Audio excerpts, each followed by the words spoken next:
to episode 2 of God and Gaming, where I talk about God and play games.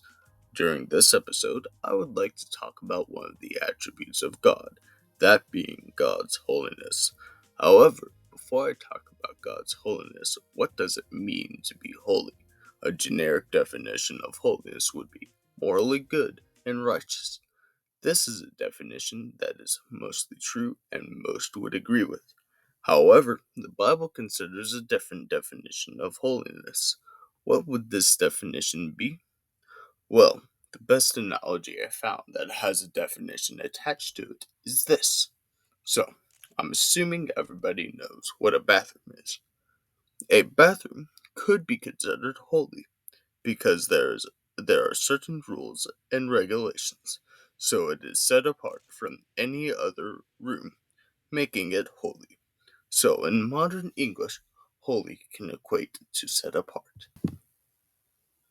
Now that we have our definition of holy, we can start talking about God's holiness and what makes it unique.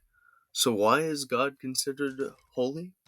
Well, in Leviticus 19, verses 1 through 2, we can build a stepping stone of knowledge for this verse, and here it is. And the Lord spoke to Moses, saying, Speak to all the congregation of the people of Israel, and say to them, You shall be holy, for I am holy. We can unpack this a little and ask the question, why do God's people need to be holy?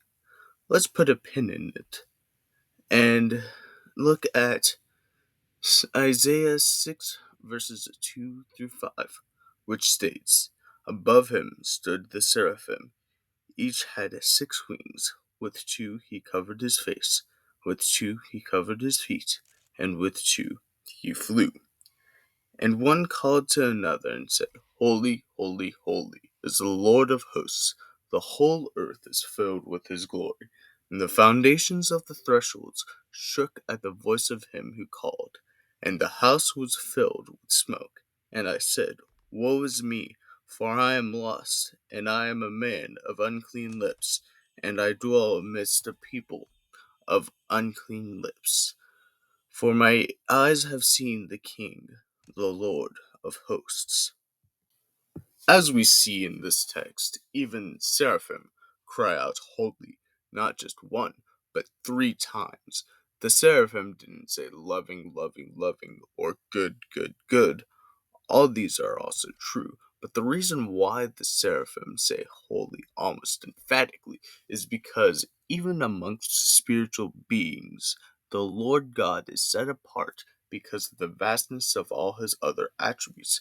And this answers the pinned question above.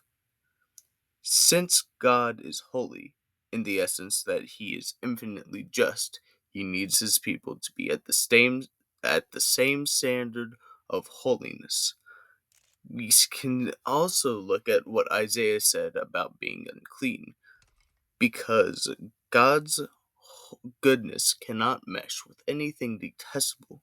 We see there is a limit to how far we can get to God before we would die instantly if we were to be in an unclean state. That being touching dead things, bodily fluids, and even the wrong type of food. So, if we need to be clean and holy to God, how do we go about doing that? Well, that is what Leviticus is about. It is instruction on how to be holy. The ancient Israelites used this book of instruction to set up priests, make sacrifices, and used it for general knowledge on how to live right. But the problem with this system was it started to turn into a business.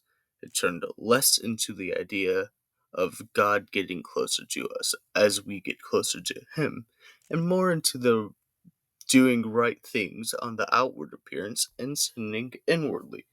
Basically, the Israelites failed to follow the Torah perfectly, which is a problem because that brings us back to a state where God's holiness is too good for us humans.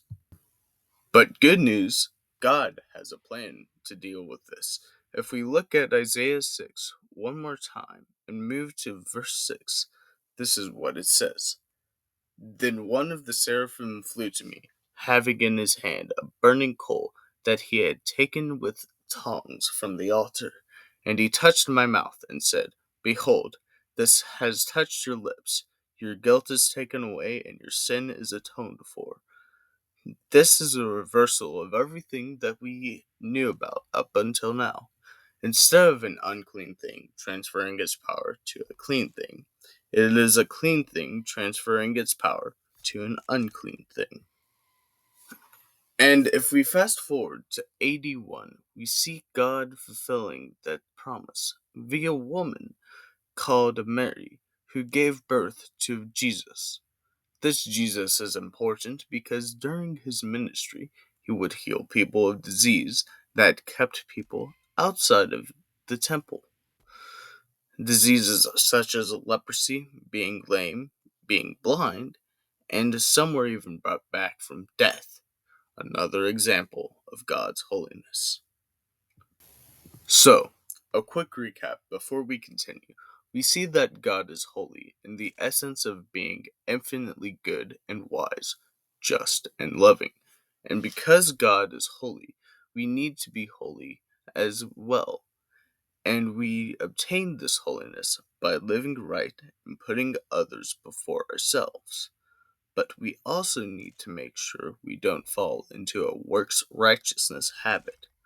For in Ephesians 2 verses 8 through 9, it states, For by grace you have been saved, and this is not your own doing. It is the gift of God, not a result of works, so that no one may boast. To further this point, we truly can't obtain holiness on our own.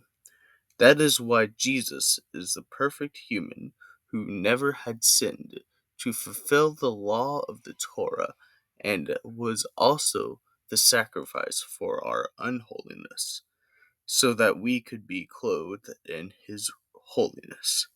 So, in a sense, we are holy and are being made holy. Welcome to the end of the video. You did it! Anywho, I tried a different format of stuff and things for this episode. If you may have noticed, I didn't make any reactions towards anything that happened in game. That is because I tried using a script so that I could focus on the topic for this video, that being holiness, and how to be holy. This video is by no means exhaustive on the topic.